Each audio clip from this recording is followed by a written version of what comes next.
All right. Good morning, everyone. My name is Mapule Mulabi. I'm one of the organizers, and I'm the founder of Grow in Meds. Grow in Meds is a new company. Can you guys hear me? Okay.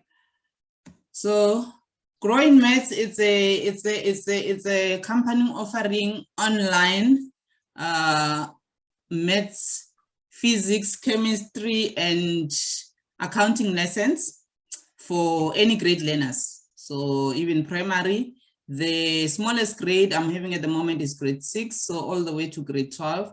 So that's what Grow in Maths is doing. And we have partnered with Education Support SA for this Career Expo. So every year we organize an online Career Expo. We started this in 2020, July. So we had one online Career Expo in 2020. We had 2 in 2021. And this is supposed to be our 4th one since we have started this, what do you call it? Yeah, since we've started this. So so we are the organizer with the Education Support SA, and I will give Mrs. Taina Munyai to introduce herself as one of the organizers also, and introduce her company. Then we can continue. Over to you, Tiny. Okay, good morning, everybody. My name is Taina Munyai, as you just mentioned, and I'm the founder of Education Support SA, which is a non-profit organization that was founded in 2020. The objective of it is to assist learners with their career choices, career plans, and career development. We are a team of dedicated men and women who understands the role of the community in one's development and success. So we're hoping today that this session will also assist in finding your career. It is also a way of networking. So maybe a potential mentor could be amongst us today. Yeah. Thank you. So these are just the meeting details. If you're already here, you've got these details. And our today's Career Expo is a little bit different. It was just unfortunate that we had planned it for January, but because the people we try to, so every year we trying to approach, we try to cover different career categories. We were trying not to repeat in case we've got learners that are joining the expo multiple times. So we were trying to cover different materials, not to repeat materials. So what we are covering today, we have not covered in our past 3 expos. So that was actually our strategy. But we struggled this time to be able, because normally we'll have about 10 speakers or so. So this year we struggled. January, I think January and Feb, people have commitments.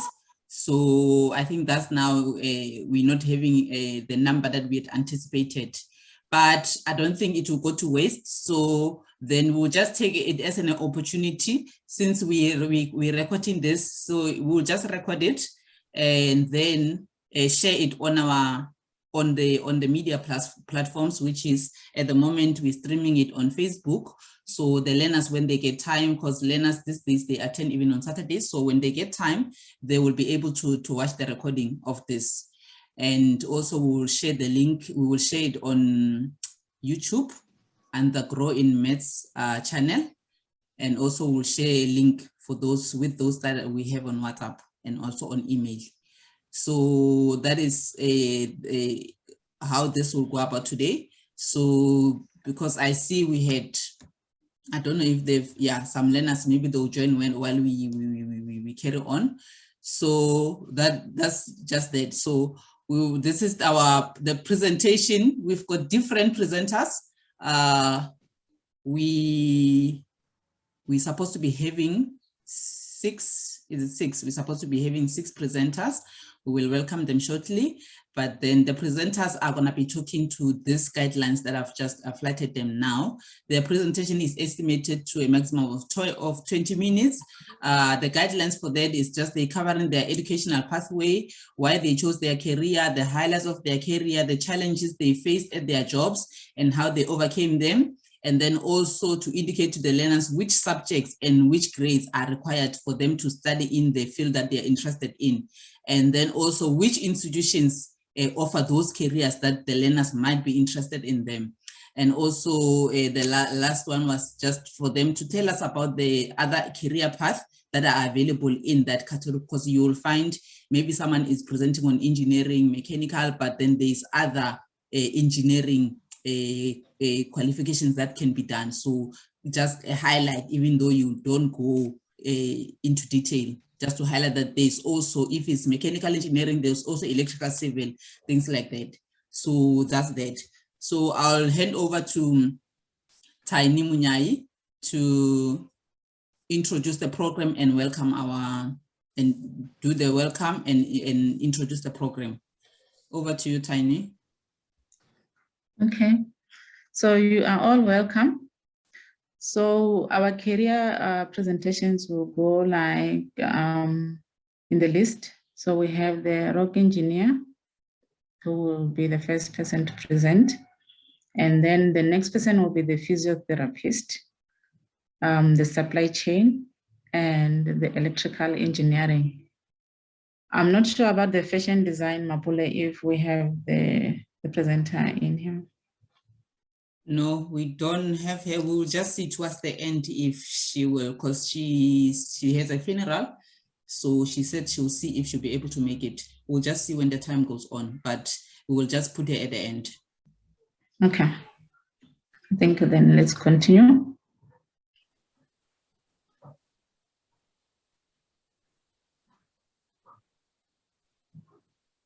Please welcome the guests. Oh, okay. Yes, I'll welcome the guests. Right. Yes. Sorry. Okay. So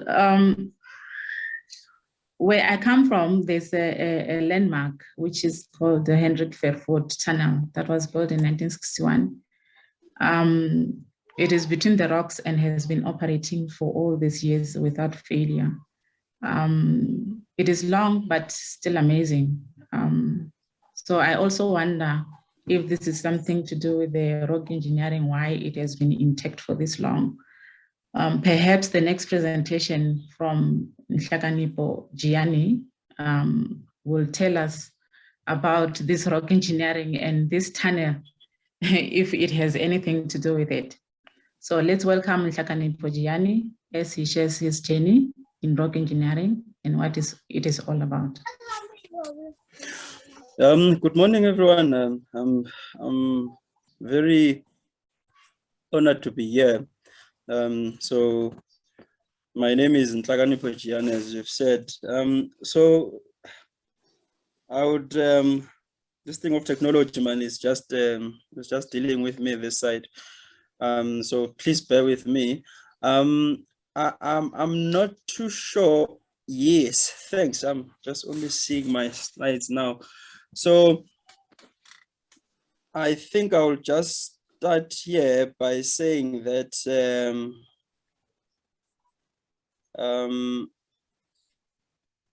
yes, I think I'm there. Yes. So I'll be presenting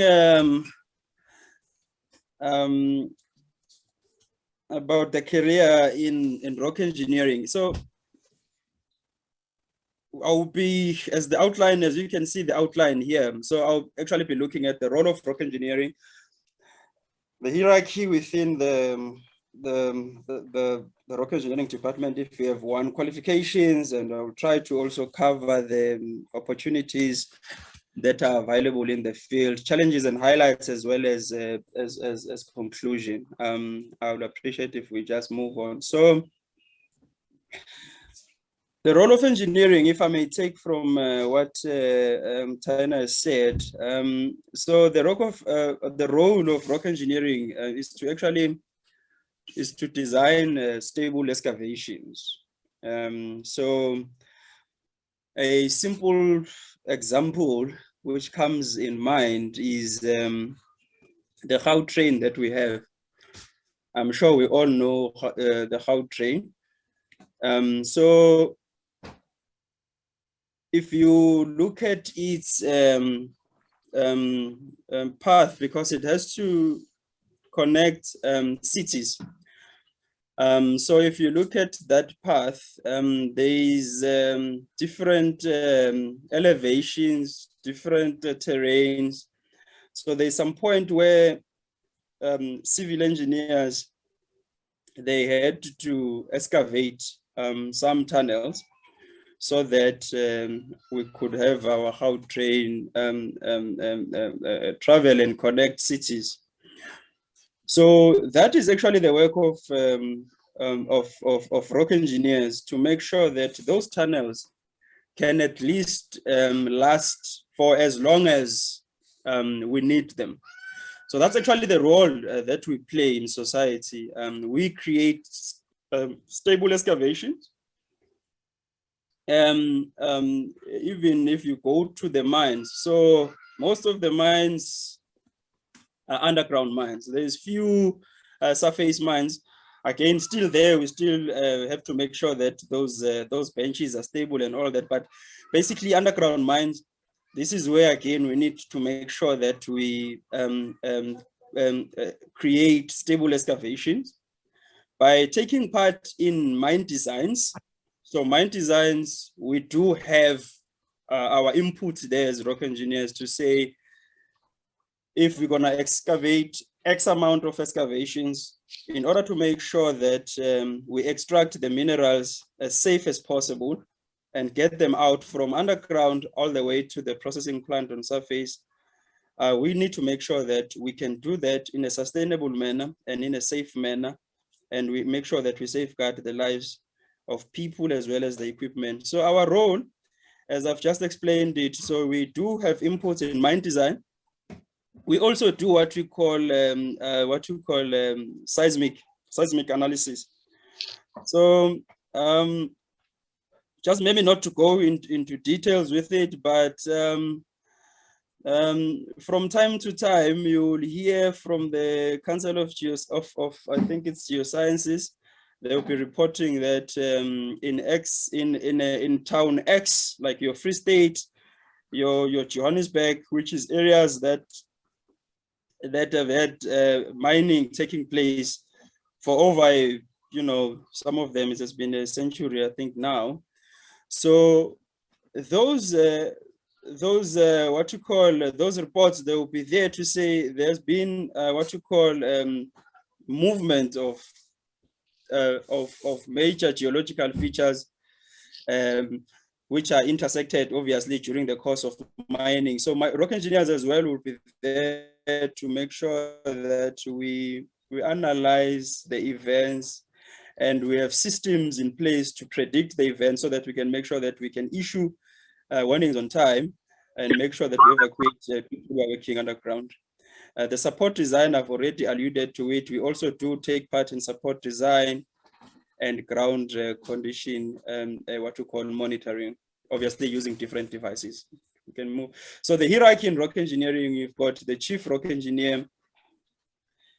Probably maybe it's better that I start at the bottom. So I'll start at the bottom of the chain. So in rock engineering, we are a science-based department. So most of what we do comes from science and from research. So that means we need to collect data. So we need to have data. That is, that data, we need to get it. So after designing those stable excavations and putting systems in place, you also need to make sure that you get data at least on continuous basis, so that you can then optimize and improve the design where you need to. So at the bottom there, you can see you have strata control observers. So those people, what you need to actually qualify to become a strata control observer is you just need maths and science. You need to have passed those two in matric. and a degree in geology and mining engineering and science, and any science related would actually be advantageous. So what you do when you are there is you actually, on day-to-day basis, you go on the ground and collect data and give it to the next person now, which is the strata control officer. So strata control officer, that's actually the role that I've played, or that I've been playing for almost, I think, actually my 4th year now. So strata control officer will actually be appointed at the shaft to assist the rock engineer or the resident rock engineer in making sure that we enforce the what you call the design and its and the procedures in the mine. So you get data from strata control observers, then at strata control officers level, obviously, and section rock mechanics, you will actually be consolidating that. Again, the qualification now that you need to become a strata control officer, there is what we call our professional body, which is SANAI. You'll see it in the next slides, which regulates, which is our professional body.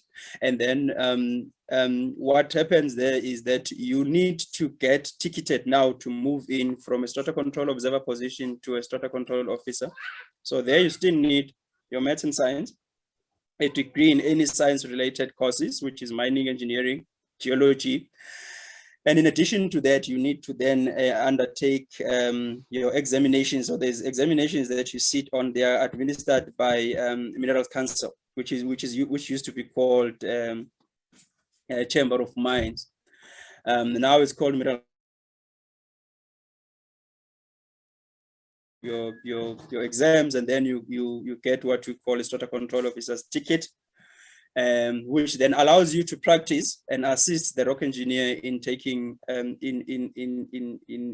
exercising his own legal appointment. And then other strata control officer, you then have a rock engineer, which will then have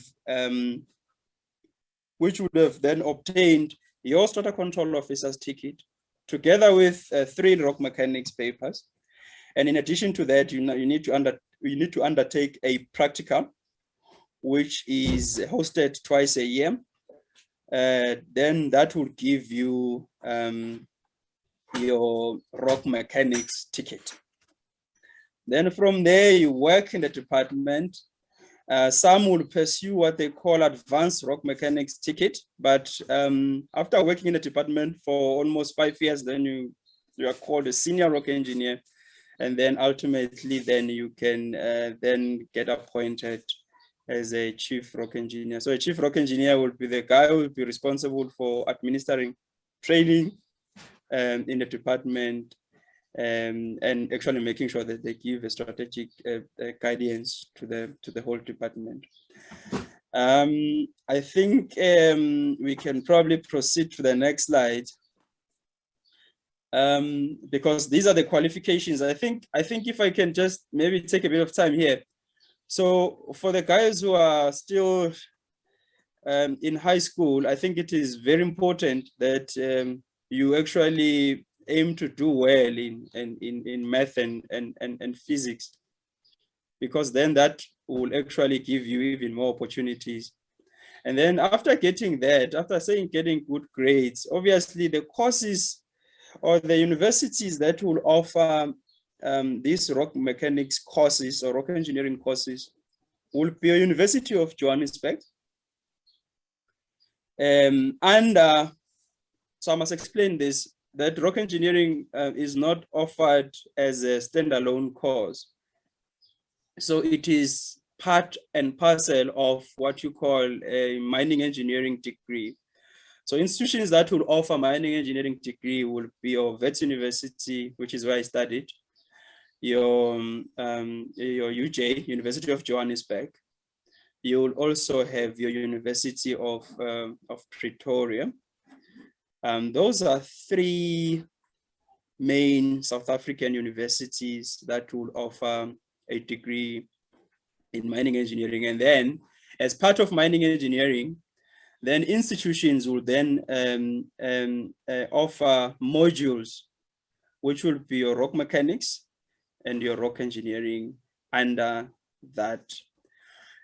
So that's basically what you need to attain, so that when you leave the institution, then you can be able to join the rock engineering department and start a career in the mine.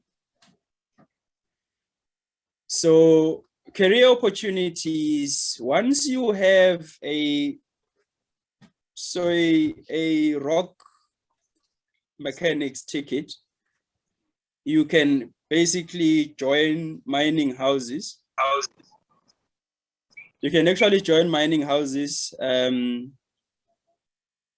You can also choose to join institutions. Obviously, that would mean you have had to have obtained your undergrad degree and done your master's degree and obtained, obviously, the government tickets, which I've already highlighted.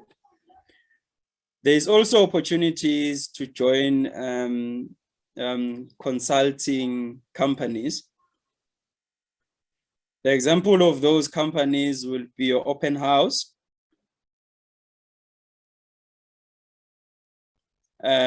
So your Midindi, just to mention a few. So those companies, most of them are based in Johannesburg. They mainly visit operations to do field work. And after getting the data that they will need, they will then compile a report. And those consulting companies, I must just mention this, that they will actually expose one to quite a number of things. First and foremost is that you'll be traveling. And then secondly, you will actually be exposed to softwares, numerical modeling softwares, which are tools that will actually help you to model real life problems on a computer, simulate them, and actually advise the mines on how to support and how to stabilize their excavation to make sure that they maximize value. You can also go to countries like Canada, as you can see, as I've mentioned here, but there's actually a number of opportunities within the rock engineering field. So as myself, obviously, as I've stated, I've graduated in 2015 and joined the mining house, which is RP Plat, in mid-2016. I started, when I joined the rock engineering department, obviously I had to start at the bottom as a strata control observer. You do the ticket. I managed to get my appointment within the time that I planned. Also managed to obtain my experience as well as the rock mechanics papers that I needed, which I actually have managed to obtain within 4 years in the department. And the key challenges there, or actually the highlights that I also wanna put forth, is that one of the underground shifts which I had done, because our job involves looking at the conditions and then being able to predict whether you'll have stable excavations or not. So one of the highlights is this other shift, I went underground, and obviously having studied the rock and understood what was going on, I could actually tell that within a certain period of time, that excavation was not going to stand. It was actually going to collapse. And indeed, after that period, obviously the excavation did collapse. But what actually I was happy about is that we managed to issue and warn the production crew on time, and we actually managed to save lives, although we did not save a machine, because it did happen that there was just a machine on the way, but luckily there was no life that was lost. So that was actually quite a highlight, in my career. Obviously, in the field, there's challenges in that you are advising people. So you are dealing with people, and working with people, it means you need to make sure that you break down your scientific and your engineering theories to their level so that they can be able to implement innovative solutions and make sure that they mine in a safe and a sustainable manner. So in conclusion, I must say that rock engineers, they also get paid very well. So it's actually not a very bad career to join. It's actually a very good career to join. There's very few of them in the country. I think that points out to the fact that it is not probably a well advertised what you call a career path. I didn't know about it until I graduated. So that actually explains a lot. And actually, in the future, if I look at the future outlook of the career, I think we're going to need more and more rock engineers, especially as the mining ore bodies are getting what you call depleted at shallower depth, but rather as mining houses are actually thinking of unlocking those ore bodies at greater depth. So rock engineers are going to be needed in the future. And so therefore, if you are looking for an opportunity, an exciting opportunity, I think rock engineering is one of them, and it promises to grow in the next couple of years. I think that's where I will actually end my presentation.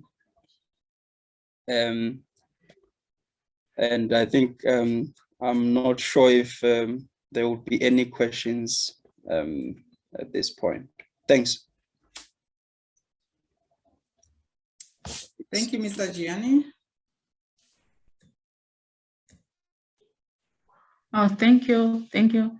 If you have any questions for Mr. Gianni, I think, Mapule, we can give them some time now to ask. Yes. Please leave your questions there. Or you can unmute and talk through. Yeah.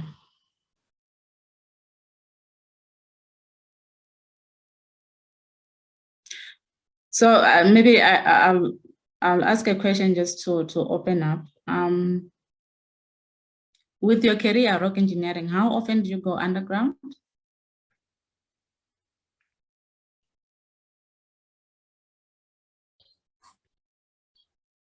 So in a week, we at least try to go underground 3 times. But then that depends on the nature of work and the mining method. So where I work in a board and pillar setup. So we try to go underground at least 3 times, but sometimes it just does not become practical. So let's say a week, you probably do a minimum of 2 shifts. Yeah. But as I said, it just depends on the type of mining that you are employing. I'm not sure if that answers your question, madam. It does. Thank you. There are no questions in the chat. I think I also have a question. So you said you can study BSc in mining engineering and also BSc in geology. Then the only thing that will make you guys rock engineers will be getting the rock mechanics ticket. Is that correct? And registering as the member of the South African National Institute of Rock Engineering. Yes, so that is correct. In fact, I've always argued, so I studied mining engineering myself. I've always argued that actually the best rock engineers come from geology. But that's my own opinion. But once you get your geology degree, yes, once you have your geology degree or any science-related degrees, you even have physicists. Once you get your degree there, you join the department, you start with your strata control ticket. Once you're getting that, obviously you'll have to be registered. You have to be a member of our SANAI, which is our professional body. Once you register, you pass the exams. After passing the exams, you then get your rock mechanics ticket. Then you are certified as a competent rock engineer who can then carry legals in South Africa under Mine Health and Safety Act. Thanks. I'm not sure if that answers your question. Yes, it's answered. Then another one, I know of myself, I just have a fear. I've never been to a mine, but I've got this fear of being underground. How would you convince or explain someone that being underground is safe? Yeah. Because they might have that similar fear that, no, I don't want to be this because I'm scared of being underground in the mine. Thanks for that question. I will actually, what you're actually asking is actually quite something. I'll just tell you a bit of a story about myself. So when I started my degree, I had never been to a mine, other than just watching it on YouTube, the videos during lectures and all that. Until when I was doing my third year, I found myself in a gold mine in I think it was in Carltonville, a very deep mine, 3,000 kilometers below surface. Very hot. I saw everything. I was sweating from the station. So from the time I got off the cage, I was just sweating, and I was told I had to walk for about 2.1 kilometers underground with water, looking at the rock underground. The environment was so horrible. It was so hot. It looked unsafe, I must say. And then I asked myself, I said, God, is this what I've signed up for? It was scary. And it was scary because we had been in the offices, and in the offices, they tell you all these good stories about mining.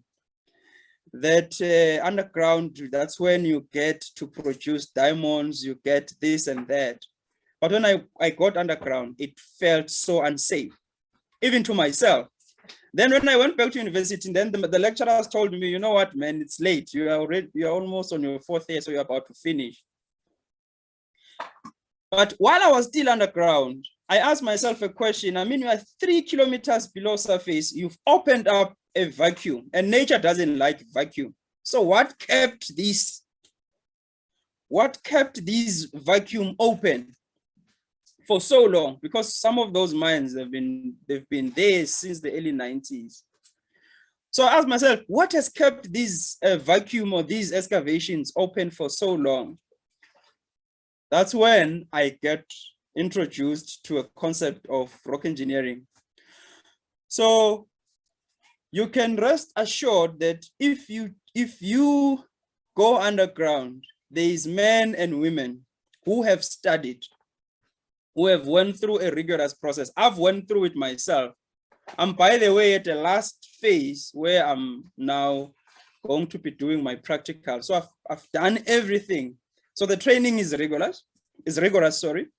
The exams are tense. Getting the experience itself under a rock engineer is very tense. I've done my shifts. I've served. I've seen, I'm gonna say this not to scare people, but I've seen operations, and I've seen us lose a person underground due to a fall of ground.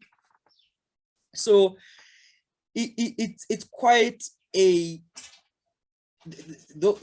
it's quite an intense training that you undergo to be able to give input in making sure that once excavations are excavated, that people are going to be safe. So you can be rest assured that men and women that are employed by the mining houses that have been found to be competent and that are carrying legals under Mine Health and Safety Act will actually ensure that underground excavations are safe.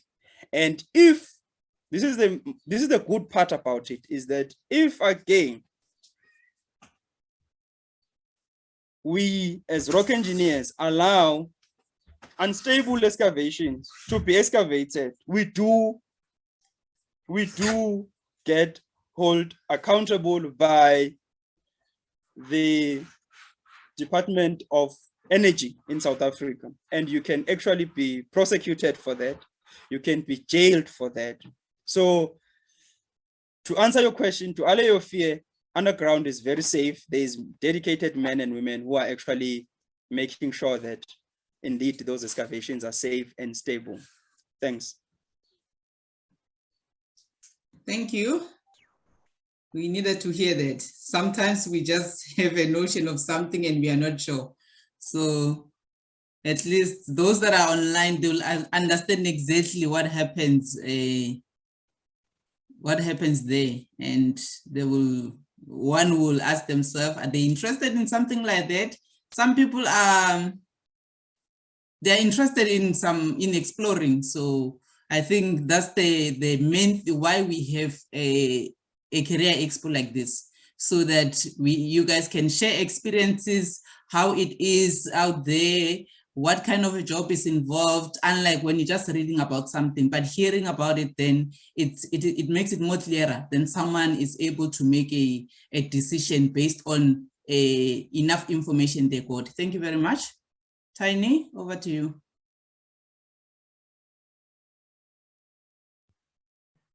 Thanks so much. Thanks, Gianni. Our next presentation is on physiotherapy, and we welcome Ntsako to tell us all about it and how she became to be a physiotherapy herself. Good morning, Hi, everyone. Ntsako. Hi, Tiny. How are you? Thanks. Let's continue. Good morning, everyone. My name is Ntsako, as she has mentioned. Sorry, I'll be rushing through the presentation. I have to do something. I'm actually at work, and actually they're waiting for me. I have a queue outside. So don't be surprised. I'm going to be quick, and then I will take questions for answers later. You can always send me the questions, then I'll answer. So a degree in physiotherapy. So a physiotherapist is a healthcare professional. So when we talk about physiotherapy, we're talking about a healthcare profession that is concerned with human function, movement, and also maximizing potential of the human being. So we use different approaches to promote, maintain, and restore function. Just to tell you a bit about what we are currently seeing and what we used to see back then. When you look at back pain and neck pain, these are the conditions that we used to see back in the days in older people. But recently we are seeing that in younger people, high school people, primary school learners, mainly because of the way we sit, the way a lot of using phones, we are on social media a lot, we are on computers a lot.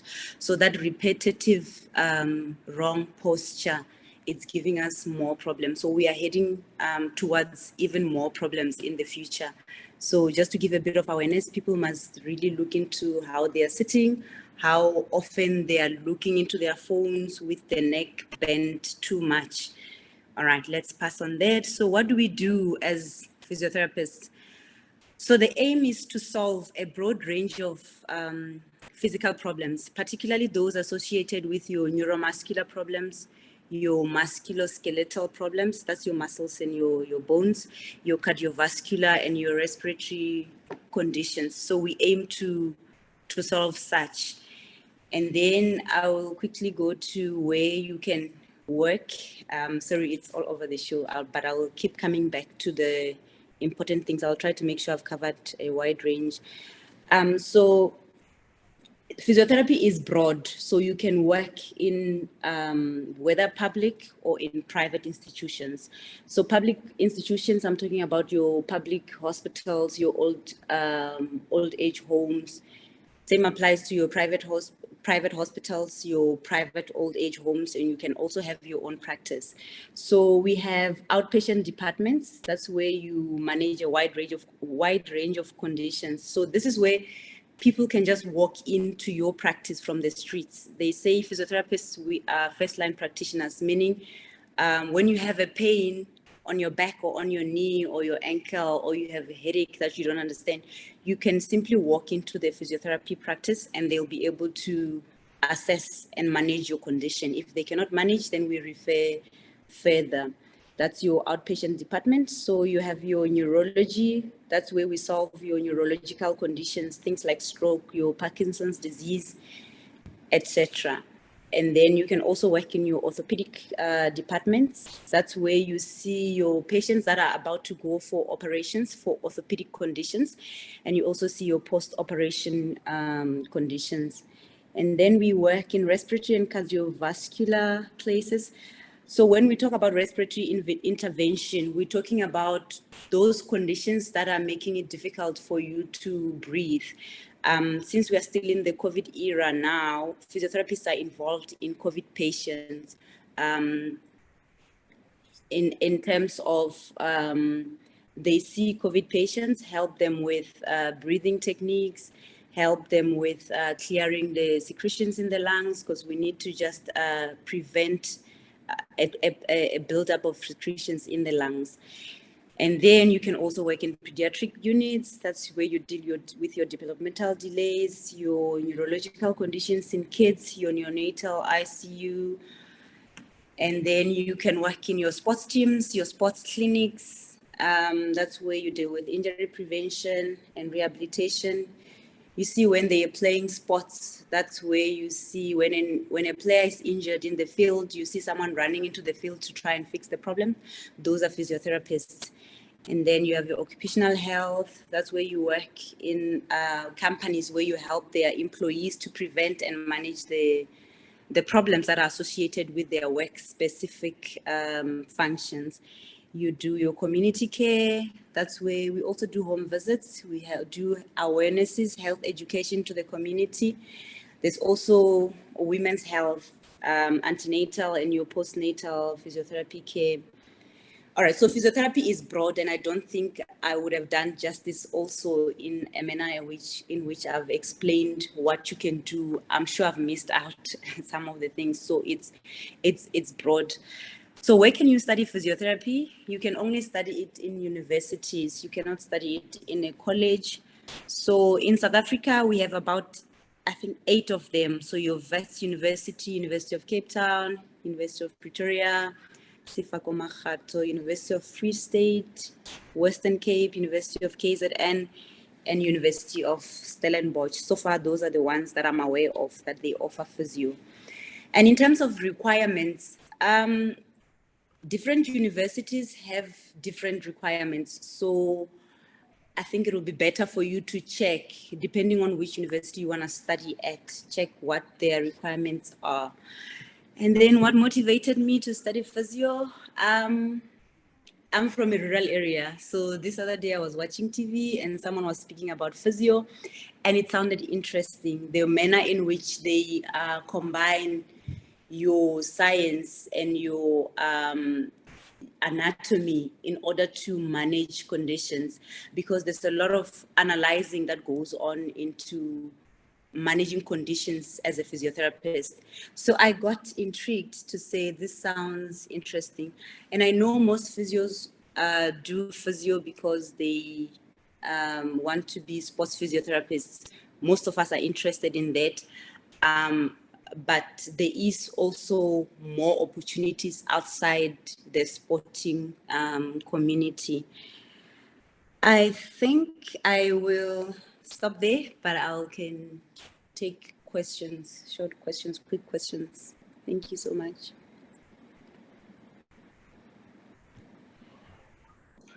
Thank you, Ntako.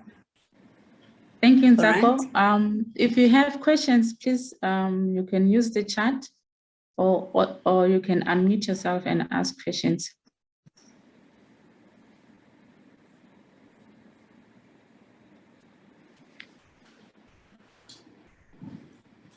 Okay, she was quick, so maybe I'm not the only one who missed most of the things. What do you study? Is it called physiotherapist? What is your undergrad qualification? It's Bachelor of Science in Physiotherapy. Thank you. How many years is that?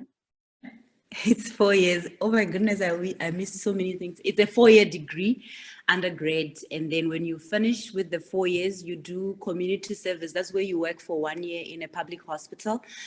And then after that, you get your independent practice. That's where you can go work in private or you can open your own practice. And then you register with Health Professions Council of South Africa, the HPCSA, for you to be allowed to practice. And then, I'm sorry, we'll take you back. The subjects that the learners will need to study this, maths and science or maths and biology? It's your maths and science subject. It's just that, you see, I've qualified for physio a while back, so the subjects have changed a lot. There's like LOs now and things. But what I know is that when they have to choose between that, there's different types of maths now. They have to choose the, what do they call it? Pure maths. Yes, pure maths. They have to choose the pure maths. And then science as in physics. And then your biology is, some universities can still take you without it. I don't know what they call biology now.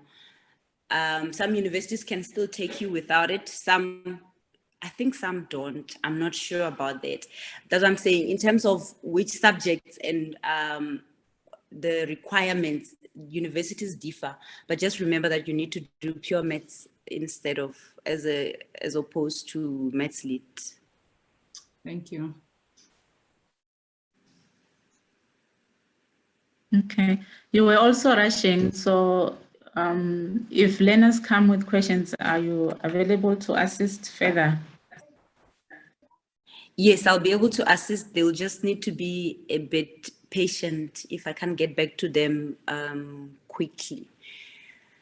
The problem now is that I work Monday to Saturday, sometimes even Sundays. So even now I'm actually at work, there's people waiting. So that's why I'm actually rushing, and I'm sorry about that. Okay, before you go, I know you are in a rush. Your challenges, isn't that one of your challenges, working Monday to Sunday or Monday to Saturday? And what do you enjoy about it? The working a lot of days is my choice because I took up 2 jobs. I do that and then I do that. That one, it's not something that will be happening to everyone. I do it because I love it. So it's not always the case. Actually, in hospitals, you work Monday to Friday and that's it. Unless if you want to do locums on weekends or if you want to run your own practice on weekends, that's when you will have to be working extra. But other than that, the working hours in government is 7:30 to 4:30, depending on the province. Some provinces is 7 o'clock to 3:30, I think. So it differs from province to province, but it's actually 40 hours a week in government. In private, it depends on how they structure it and depends who you're working for. Okay, so it's normal, okay. Then any challenges? Challenges, in government, the challenge is lack of resources. With our government institutions, the Department of Health, most of the time, the resources are a problem. But probably if you're working in private institutions, that will not be a problem. And then the other challenge would be that sometimes you would feel like you don't know what you're doing because it's just so broad, and the 4 years they give for it doesn't really do justice. That's my personal opinion. The 4 years they allocate for physio, I personally think it doesn't do justice to the the profession. So sometimes you do feel that you are blank and you don't have enough info. But the way to overcome that is that you continue studying, you continue doing extra courses even after graduation. And anyway, HPCSA expects you to continue. That's why you have to accumulate certain points per year to show that you are actually continuing to study. Because in terms of health, things change every day.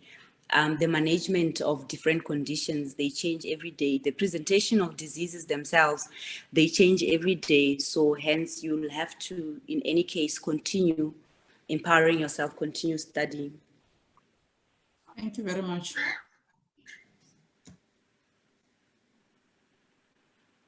Thank you, Nsako. All right.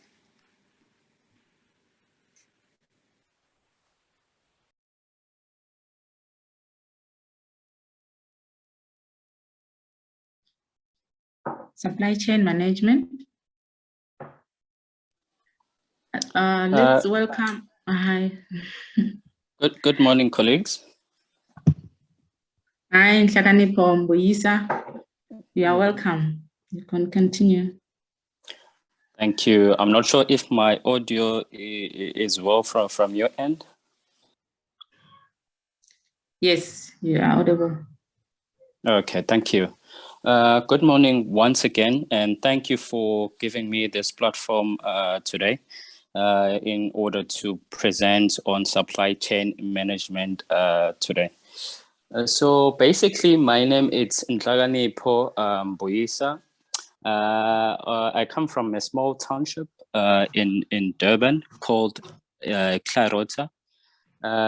In terms of my education, I did my matric in 2009 in a high school called Gwasandi Secondary School. Then from there, I went to University of KwaZulu-Natal.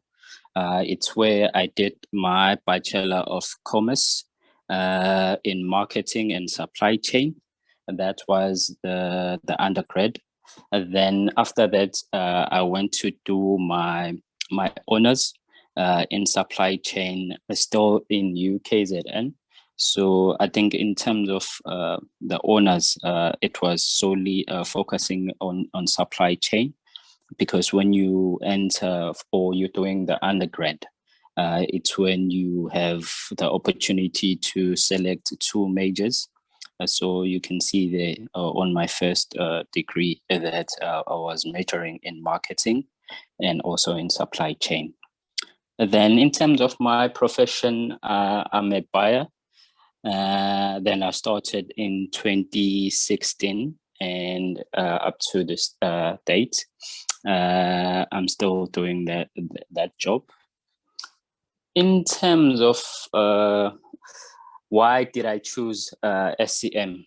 I like to say SCM chose me because in 2010, which is the year that enrolled with UKZN,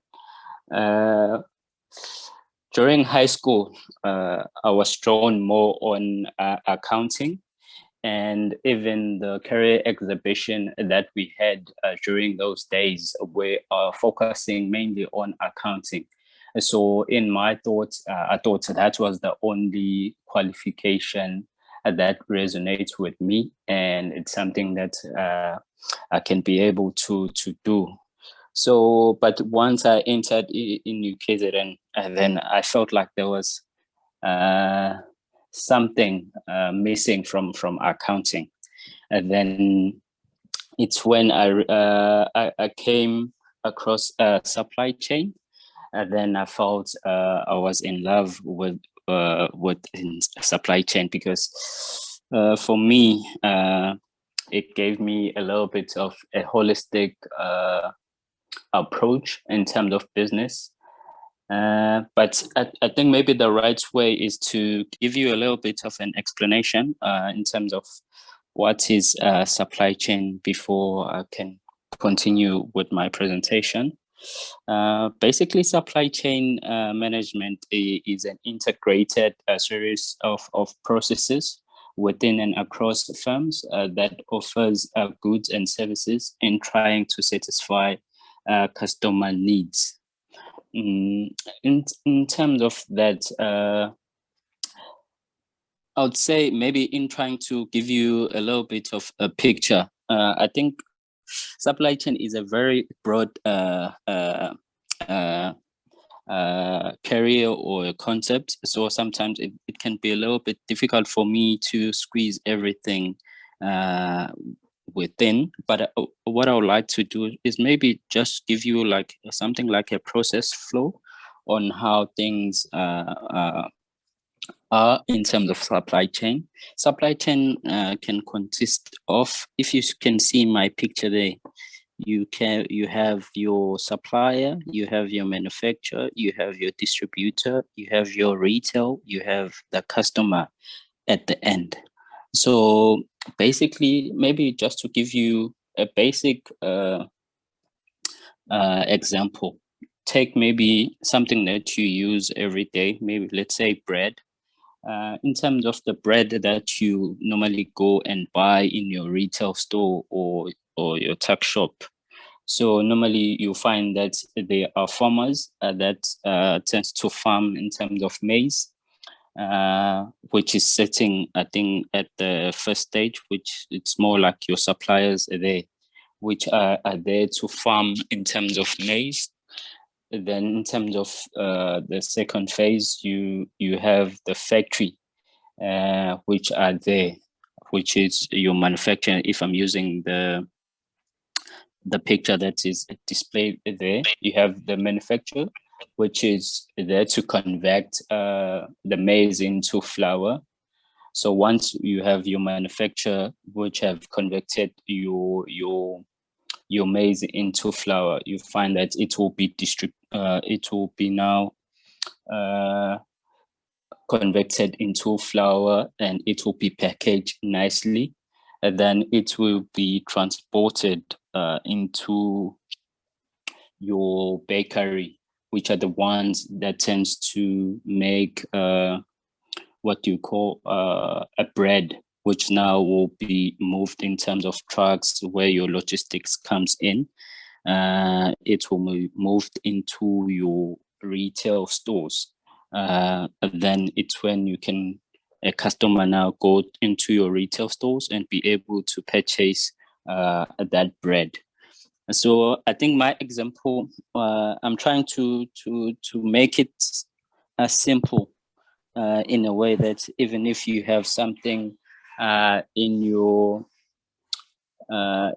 thinking, it should be able to have that type of layout when you're thinking about supply chain. So basically, I think the purpose of supply chain is to ensure that your customer is happy, and you should be able to address the demand in terms of the customers. So you should be able to balance the supply and demand there.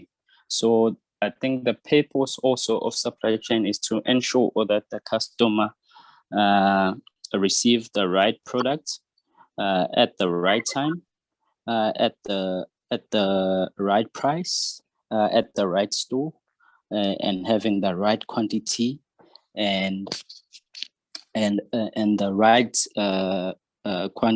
quality and at the right time. So all those things should be able to yield high profits if they are done in the right way. I think my presentation, I was trying to make it simple so you can just understand it in a simplest manner. In terms of the subjects and grades, yes, you can go to the next slide. Okay, I think if I were to advise the people who are still in high school, I think the biggest decision that you need to make, it's when you are doing grade 10, grade 10, it's where you decide where your future will lie on. And for me, I chose commercial studies. And when I chose commercial studies, I think it tends to have your pure maths, your English, your accounting, your life orientation, your business studies, and also economics. I think nowadays you find that there are people in science which they have subjects which are leaning towards more in terms of the science field, but you find that there is accounting that they can be able to do. Those students can still be able to do like your what do you call your BCom accounting. They can also come and do what you call a Bachelor of Commerce, provided that they have the accounting and they meet the minimum requirement in when it comes to commercial studies. Okay, if you look at my screen there, I'm not sure whether it can be seen clearly, but what I would like to explain there, in terms of my career path or become a Bachelor of Commerce, I think the decision when you need to make, when you need to apply to the university. And so there I'll just go through, I think if you see there are 3 things written BCom. So I'll just use UKZN for an example where I've went to. So in terms of UKZN, I think if it's 1, 2, 3, 4. Okay, I think it's the third row on your screen. So you see the or it can be the second row or third. So maybe just look at the second row. So basically it's for UKZN. Let's say if you like to go to UKZN. In terms of the minimum points that you need to be able to achieve there, you need to have English. It should be level 4. And your pure math at least it should be level 3, and oh sorry,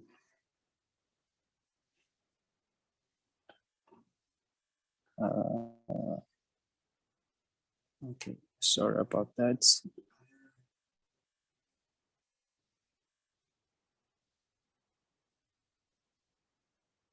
Okay. Okay. So if you look in terms of the CAO there, so you need to have level 4, or rather, in terms of your English, your LO should be level 4 and your math should be level 4. So the Bachelor of Commerce, in terms of duration, it's 3 years. And then you should ensure that when you get your matric result, you should be able to obtain at least the minimum points. So how do you calculate your minimum points? You calculate all the levels of your subjects, excluding LO. So even if you are in grade 11, you have your grade 11 reports, you can still count your average there, just to see yourself where do you lie. So you can be able to gauge yourself to say, where do I need to improve for you if you would like to do a Bachelor of Commerce. If you go to, still on the same slide, 1, 2, 3, 4, 5, 6, on your 6th row where it says BCom Extended Curriculum, and it says General. So basically it's an extended program. which aims at to assist those students that did not meet the mainstream. Mainstream is the one that I've just explained to you, which had a minimum of 30 points. So I think the purpose of the BCom extended curriculum is to help maybe those who come from schools that maybe do not have enough resources, maybe just to give them a smooth transition from high school into a varsity level. And if you check the minimum points there, it's 26.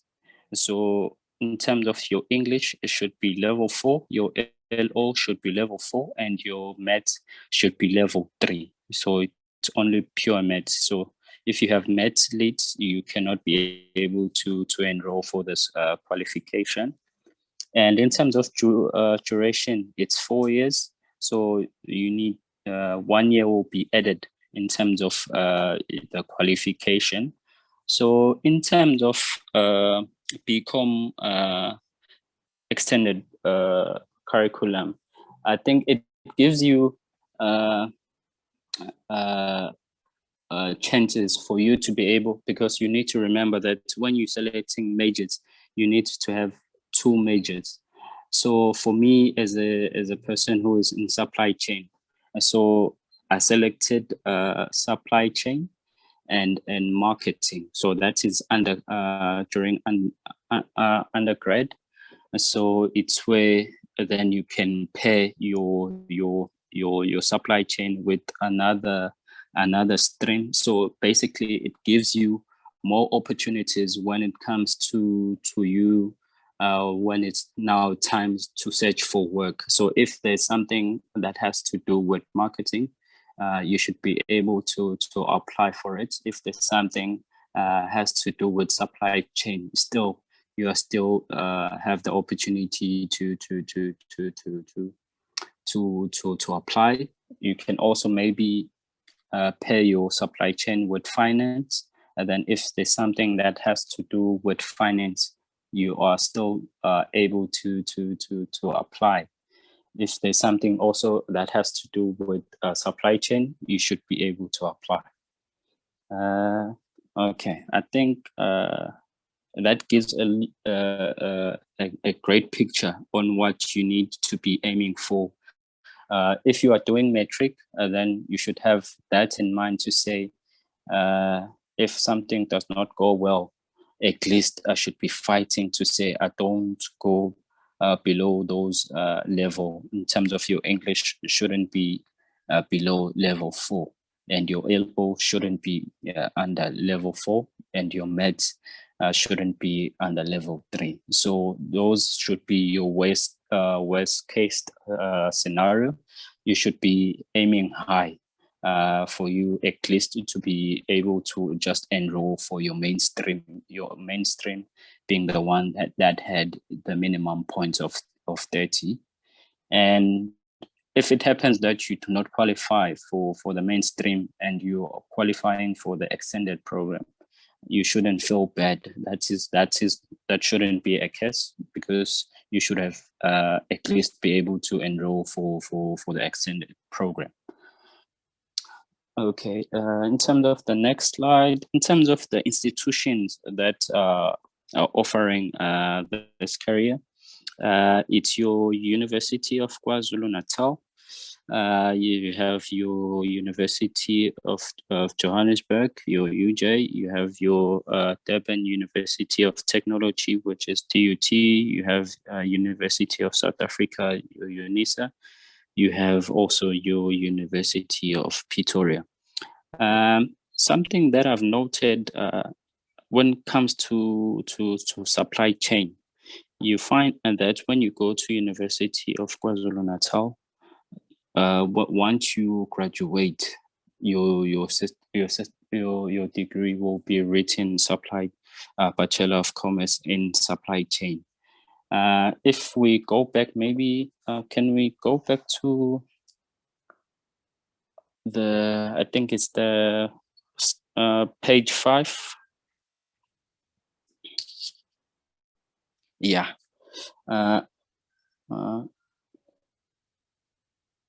The next slide, please. No, I think we should be going forward. Do not go back. Yeah. So basically, in terms of this process flow, so all I was trying to paint, the picture that I was trying to paint here, that in terms of the supply chain process, you have your supply, you have your manufacturer, you have your distributor, you have your retail. So all those people are sitting within the supply chain.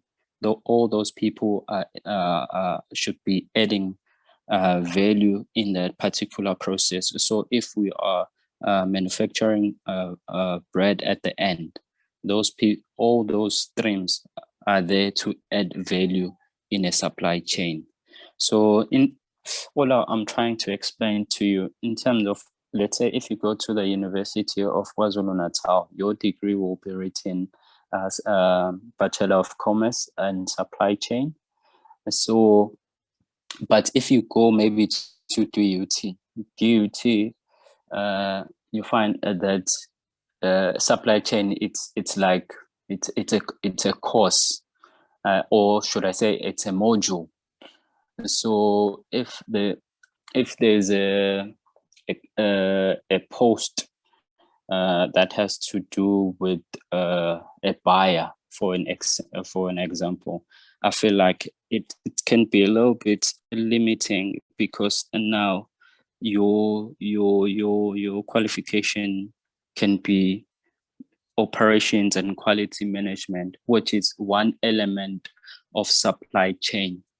So I think I wanted to bring that into your attention to say you should try to understand, where do you want to see yourself? Where do you see yourself adding value in that supply chain process? Do you see yourself sitting mainly on distribution or logistics, where you see maybe it's where where you feel like you can make a difference?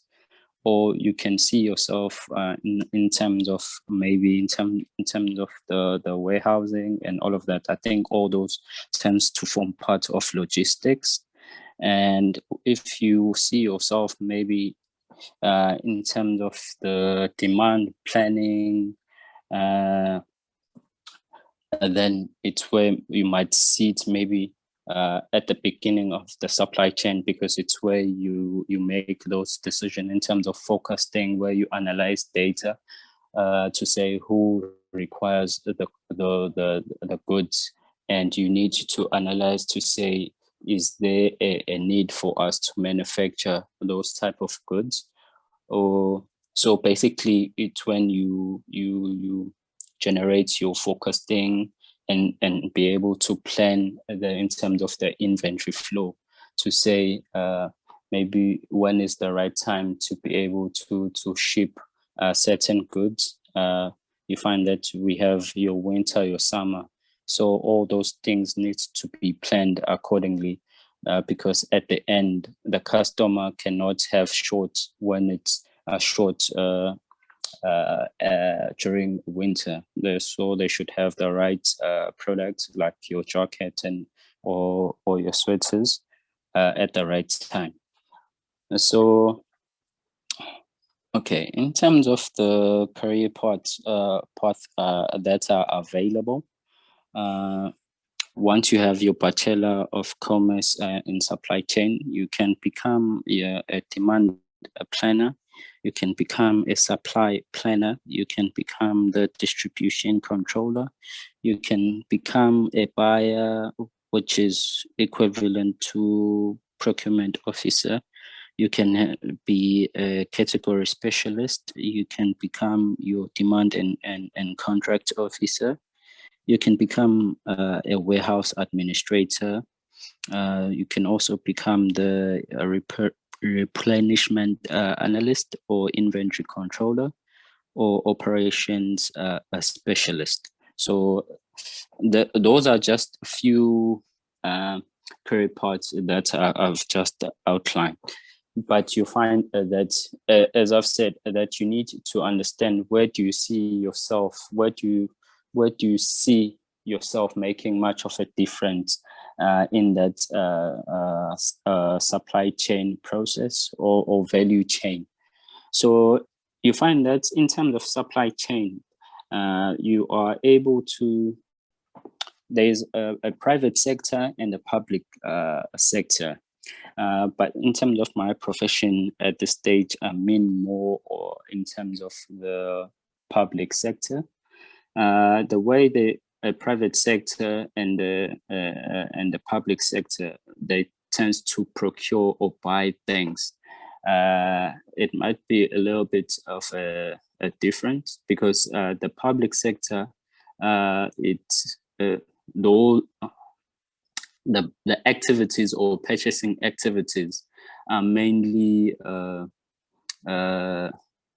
done following the tender process, where you find that there will be what we call a bid specification committee that is there, which is made up by different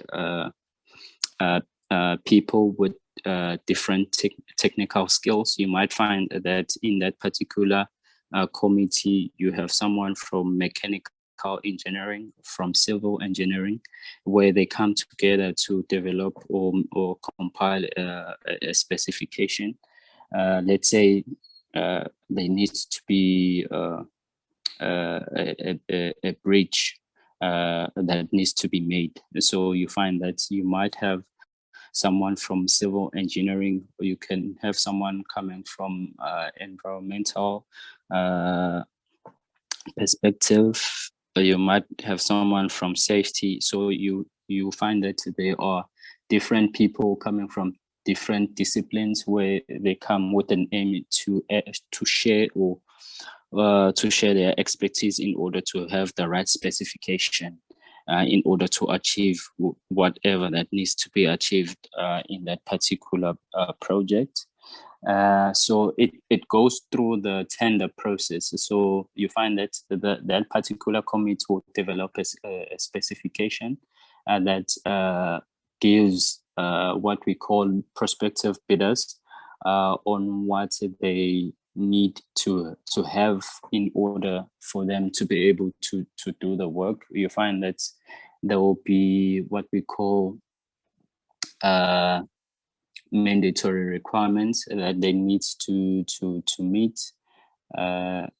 So in terms of the mandatory requirements, you find that they need to give their what we call BEE certificate. They need to have maybe signed the terms and conditions of that particular document, which we normally call it maybe a bid document, which has all the information regarding that particular project.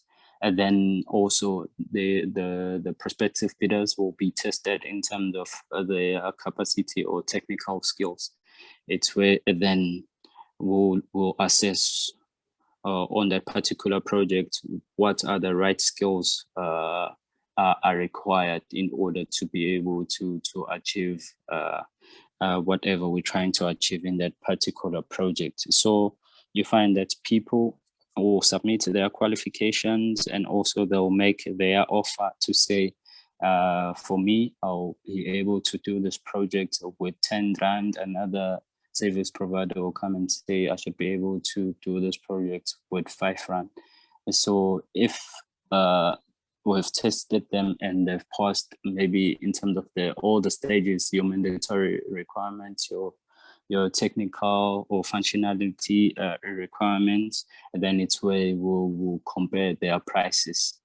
So you find that there's a formula that is normally used in doing all of that. So basically what I'm trying to give you, I'm trying to give you a picture to say in terms of the public sector, it's something that you come across if you are working under supply chain.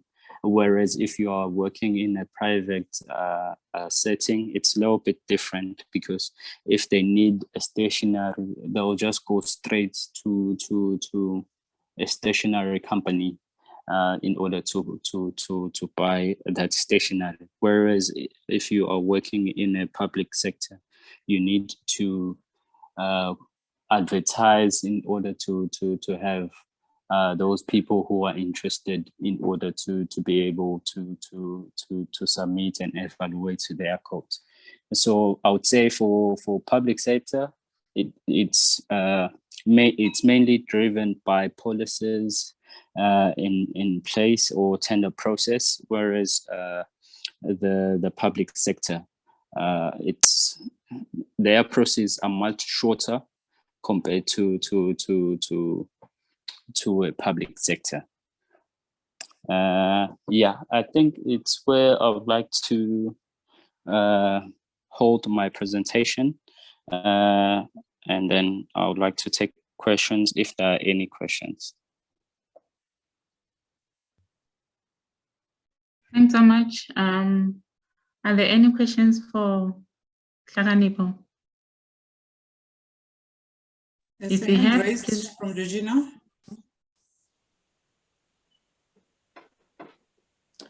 Yes. Good morning, everyone. I hope it's still good morning. Thanks, Mr. Mbuyesane, for the supply chain management presentation. Mbuyisa. So one thing I liked about this particular course you presented, it looks like it's got a lot of opportunities for people to get a job. Like you've listed what people can be, the buyer, and a whole list of positions there. And then I've got two questions. One, I see you've shared the different courses that you can do in different universities. They're all different, like bachelor's or BCom in this. So from your advice, if one of the or students wants to know which course can they do, what will you advise them to do? I see they're all different universities offer different courses, but a lot of time, learners don't know what they want to become in future. But for a starter, which course will be best, or which course will cover all elements, then later on, maybe they can breach into what they like. Which course will you advise they can be able to study? And then number two, there is lately, everything is going green. I'm familiar with the international standards. The ISO standards, they've got the ISO 14001, which is the environmental management standard. Or we also have the ISO 45001, which is the health and safety standard. And there's also the quality one. So in those standards, they talk a lot about procurement, and then they talk a lot about green procurement or lifestyle of products. So my understanding in there is whenever you deal with your supply chain or procurement services, you need to think of the life cycle. This product, we're doing it now, but where is it going to end up to in future? Will it create a problem for us? And are we also thinking the future? Are we resolving that are we making sure whatever product we support will not create a problem, will not create maybe a waste constraint later on? Like, for example, now we've got the issue of masks that are a problem in landfills and all that. So I wanted to find out, is there, I don't know if you're exposed to it. Are there ways out there? Are there means out there? Are there studies out there where the green procurement is being considered, or where you learn a lot about this lifestyle or life cycle of products or services? Because this comes a lot, especially in work environment, and then a lot of time we're not sure how to handle that. Are you exposed to it, or it's something that is still new? So those are my two questions.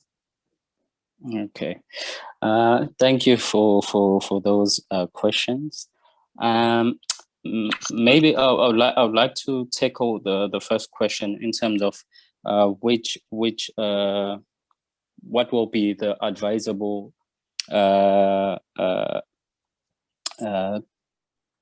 career program. option, yeah. Program to be able to take.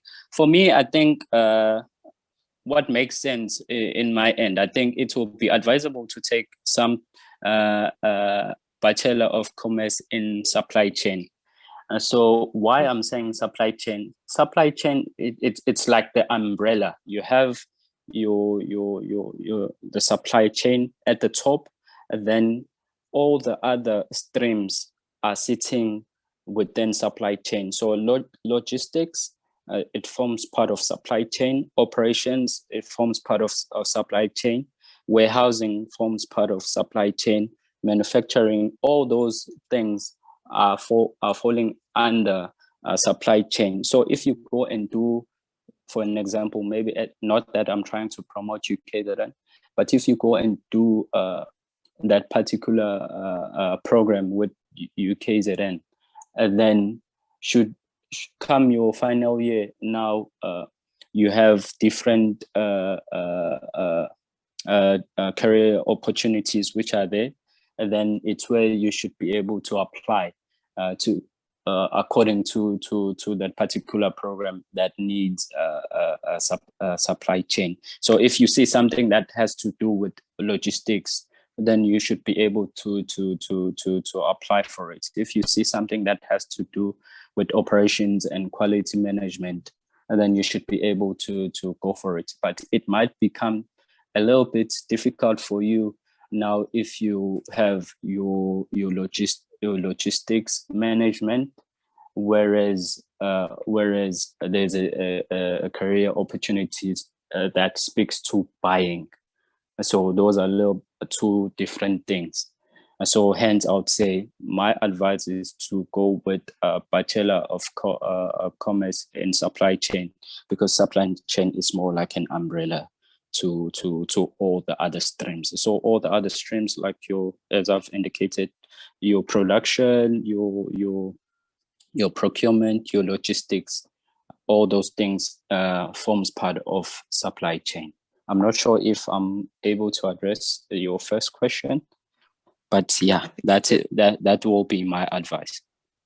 Okay, thank you. Okay, in terms of the second question, I think in my slide there, slide 5, I think it doesn't do justice in terms of your second question. I think your question, you were trying to say, does your supply chain process phase in terms of sustainability or green procurement or green supply chain? So you find that the one that I've given you, maybe it was more of like a traditional supply chain process, but in a modern days, you find that there should be, once you see the last part there, which is customer, there should be another phase which is joining in there, which is more of like what do they call? It's more like recycling, basically. Reverse logistics. So what? Sorry. Reverse logistics is that? Yeah. So you have. Yes. Yeah. So you have reverse logistics. So basically, there's a concept which it's called cradle to the grave. So cradle to the grave, it introduces it answers those questions that you had to say, if you have the mask now, which we are normally using, and so then what happens to those masks if they're just lying there? Aren't they causing any a risk to other people? So in terms of recycling supply chain, you find that there should be another means in trying to recycle those things that have been used in order to start back the process. Maybe just to take all the plastic bags.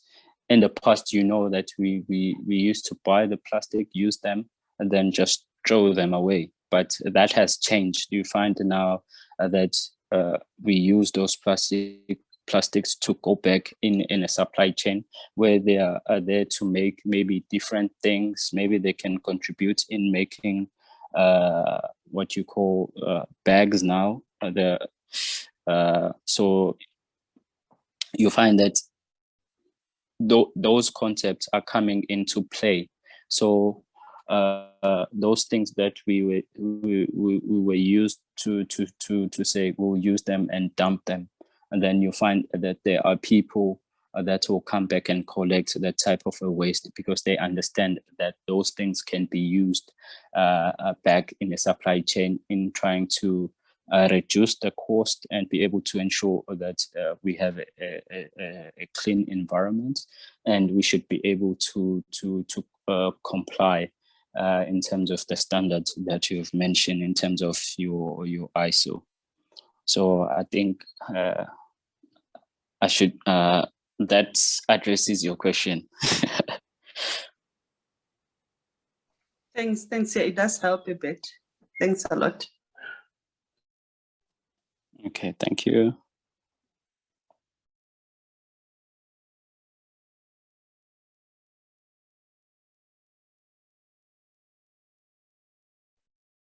Tiny? Yeah, I think in terms of, I would have loved to dive more in this, because as I've indicated, that supply chain it's a very broad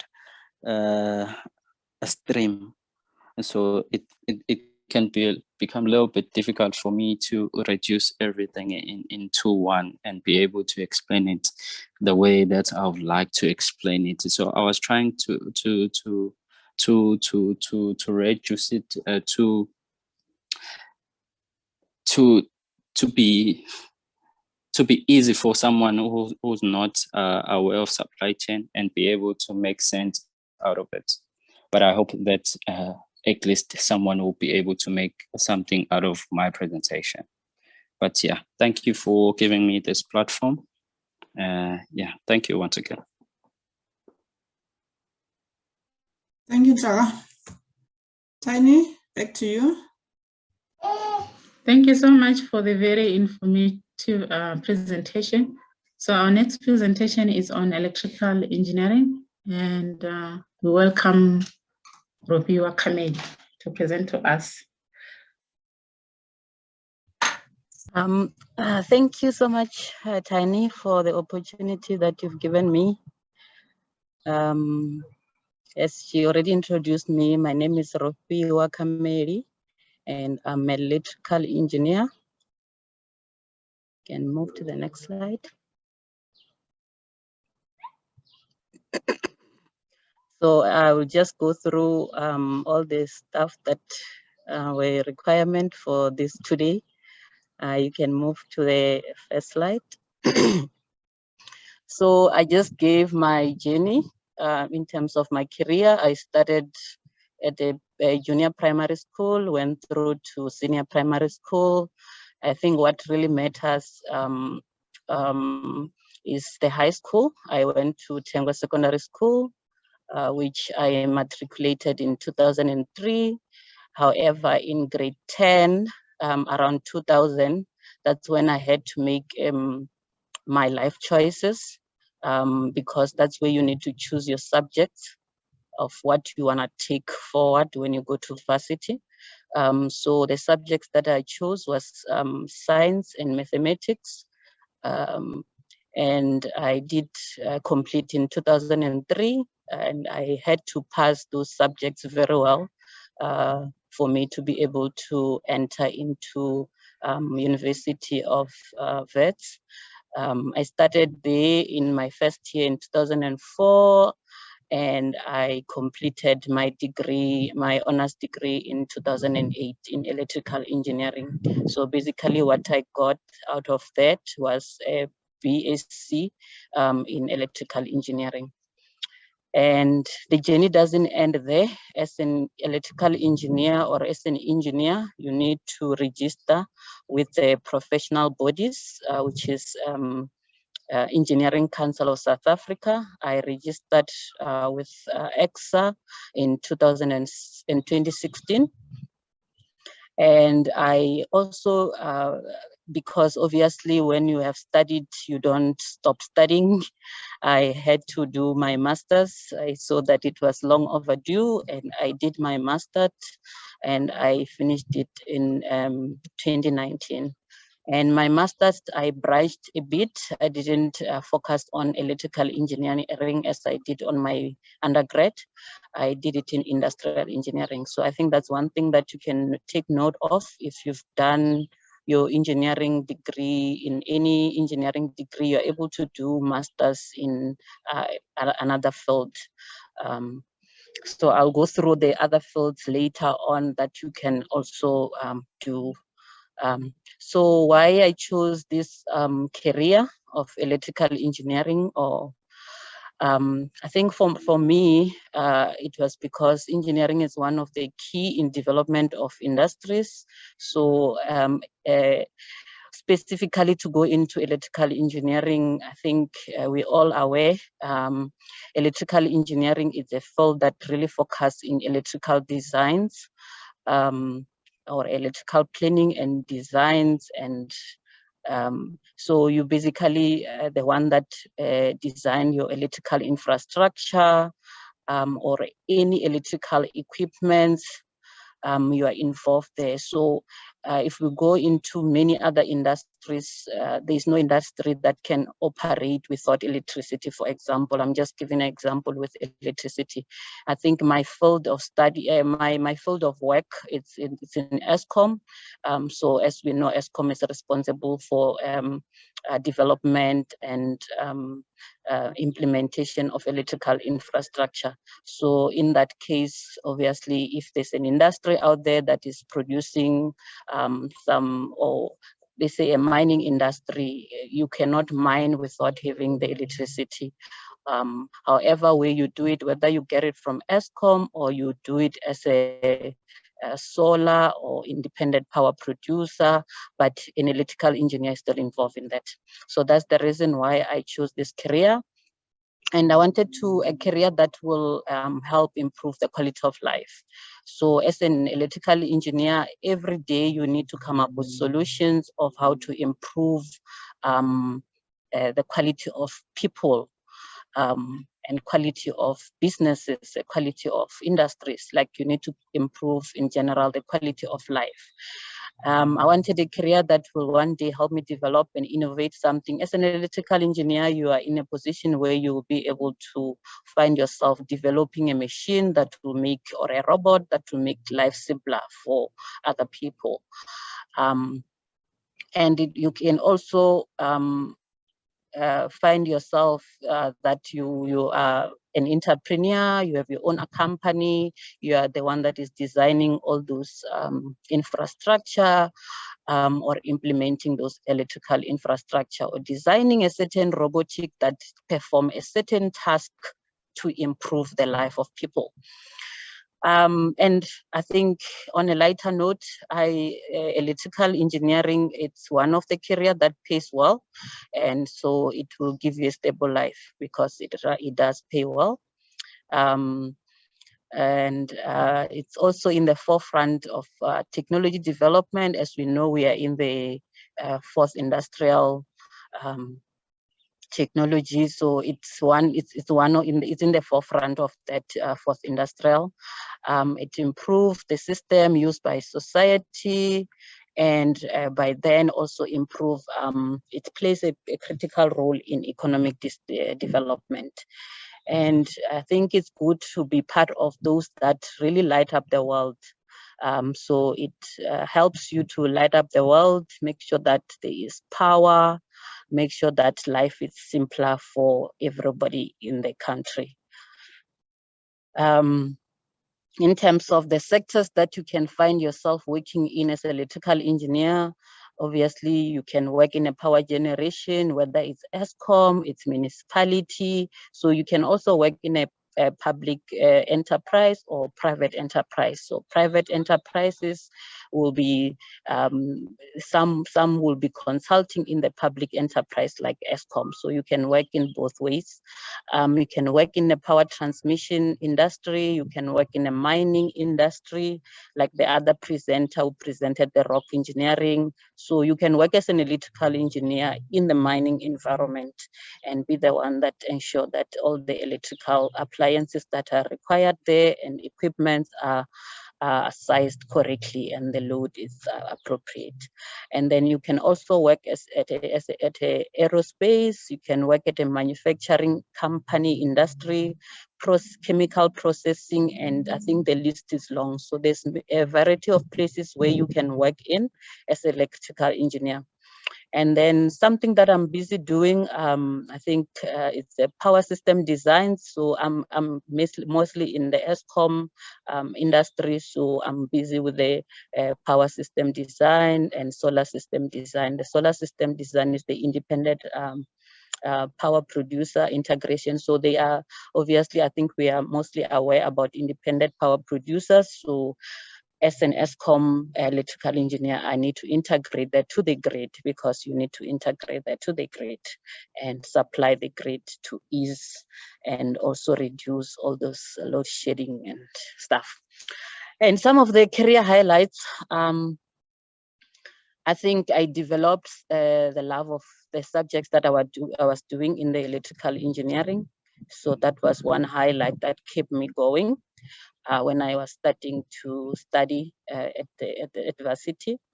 And I think being recognized for doing well helped me to be motivated to keep pushing, keep going on, and not giving up regardless of the challenges that we faced at the varsity. And I did complete my degree, Bachelor of Science in Electrical Engineering, and I started my journey in one of the big industry in 2009. I also registered as a professional engineer with EXA. And I think one of the opportunities that opened up there is that I'm serving in that council as an engineer. I've completed my master's and I'm working as a professional engineer. And I think currently I've passed the stage of doing the designs and all of that. I'm in the stage where I'm developing standards in the organization, and also ensuring that the life is simple. When we do those electrical designs, it's simpler. And we have a procedure to follow. Some of the lowlights, I think when I started, mostly when I started as a Black female young electrical engineer, you are not really accepted easily in the industry because you are female, you are young. The questions are, what do you know? Are you going to be able to handle that machine with those nails? You know. So I think that's one of the challenge, but I can assure you it's doable. You can be an electrical engineer as a female young Black woman and still succeed and reach the top. And the other challenge that I also really experienced was that sometimes you find that your manager is not really an engineer. He probably got qualification different from the engineering or different from the route that I took, which really teaches you different thinking. So sometimes when you really want to develop something and you are requesting approval, you get some resistance. So I think, yeah. So the other challenge that I really got was you find that you are being trained by employees who see you as a threat because you are young, you are an electrical engineer. They probably don't have the qualification that you have. So they see you as a threat, regardless of the number of experience they have. Obviously, you're gonna move faster than them. And also working with individuals that have low morale. So you have to keep yourself motivated at all times. Because sometimes you find yourself working in a department where you those individuals have been in that environment for quite some time, and they haven't been climbing the ladder as fast as they thought. So sometimes I found that the work that I'm doing is not challenging anymore. I feel I'm not challenged anymore. So I think the way to overcome that, you need to know your goal, you need to know where you're going, you need to keep motivating yourself by also reading extra modules and studying extra things. You can study your masters, you can take courses just to advance your knowledge in the electrical engineering field. So I kept motivating myself by studying and working hard and having patience to those that didn't want to tell me information, who have experience and know how to operate certain machines, but I don't know. But because they feel you're a threat, they will resist training you. So you need to have patience and respect them and go and read to find ways on how to understand that. Some of the requirements that are required for someone to do engineering in general, but specifically for electrical engineering, I think it goes with other engineering like mining and mechanical and all of that. So you do need to have passed English with at least minimum of 60%.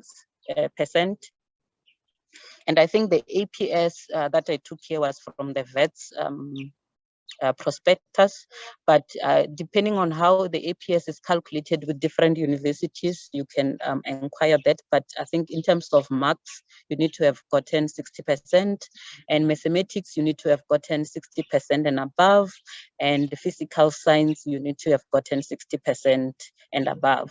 And mostly for you to be easily accepted with this marks, you need to have done higher grade.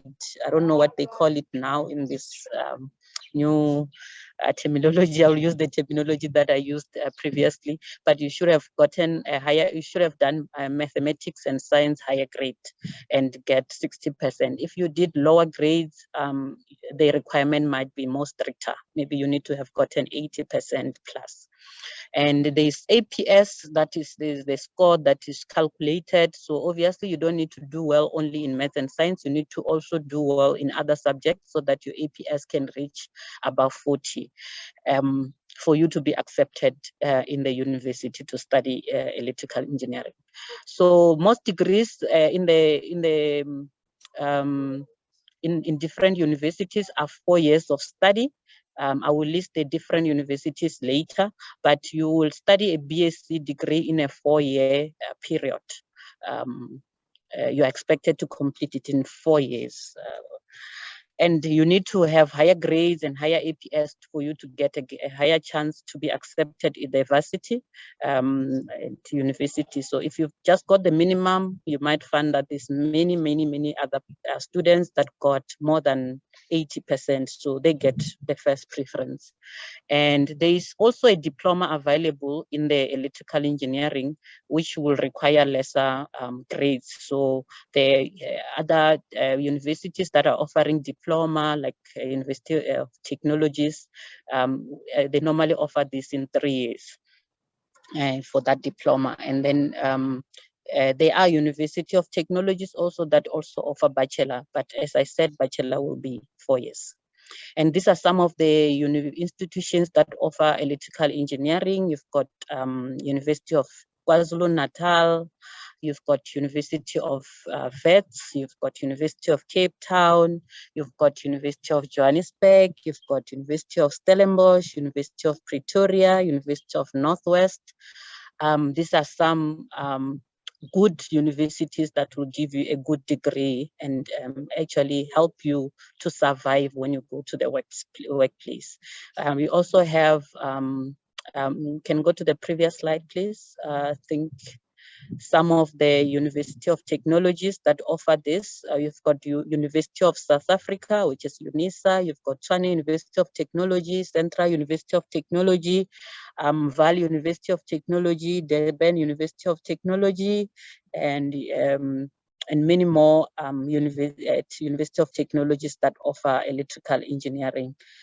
So it's not only available in the VETS and Cape Town and University of Joburg and Pretoria, but it's also available in the University of Technology. So you can also enroll your bachelor and enroll your diploma in one of these University of Technologies.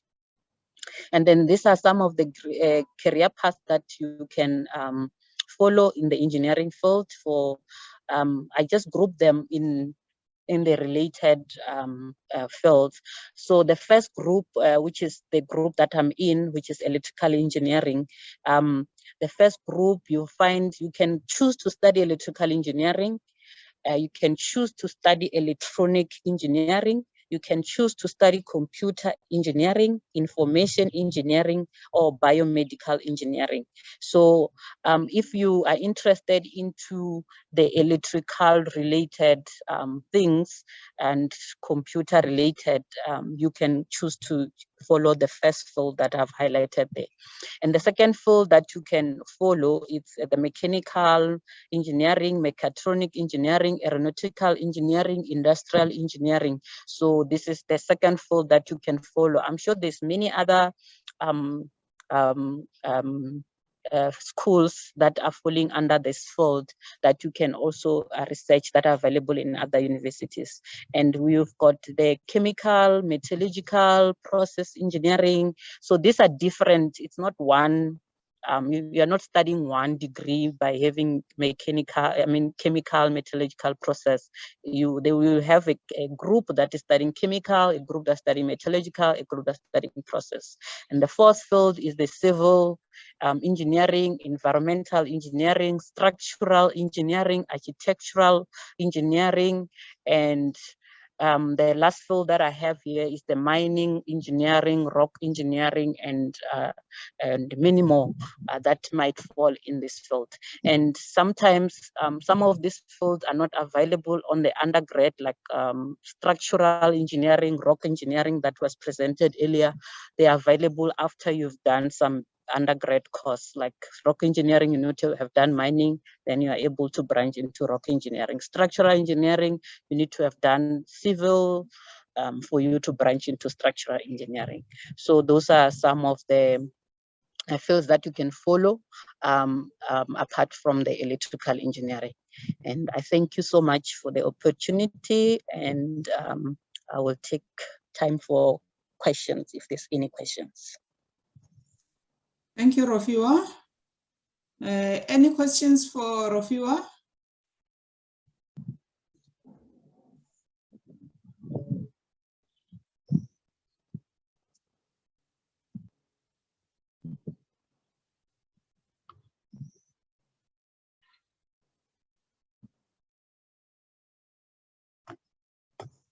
It seems like there's no question. Yes. All right. Thank you very much. And we were supposed to have a fashion designer. Unfortunately, she could not make it.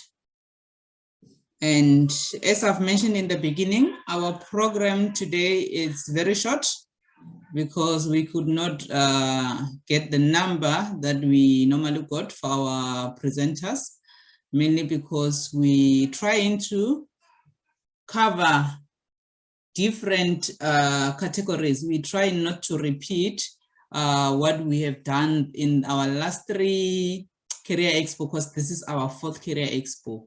So, and also I think January and February, most people have commitments. So I think the timing was also not right. And also the learners are nowadays attending on Saturdays. So that's why we don't even have that enough turn up. But the good thing is we are recording the session, so we will share it on different social platforms. At the moment, we are streaming it on Facebook, and we'll also share it on YouTube and the Grow in Maths channel. So I think now it will be questions. If anyone missed had a question for the previous speakers, we can take those questions. And then from there, then we'll be trying to close the program. So any other question besides questions for electrical? Did anyone had a question for our previous speakers?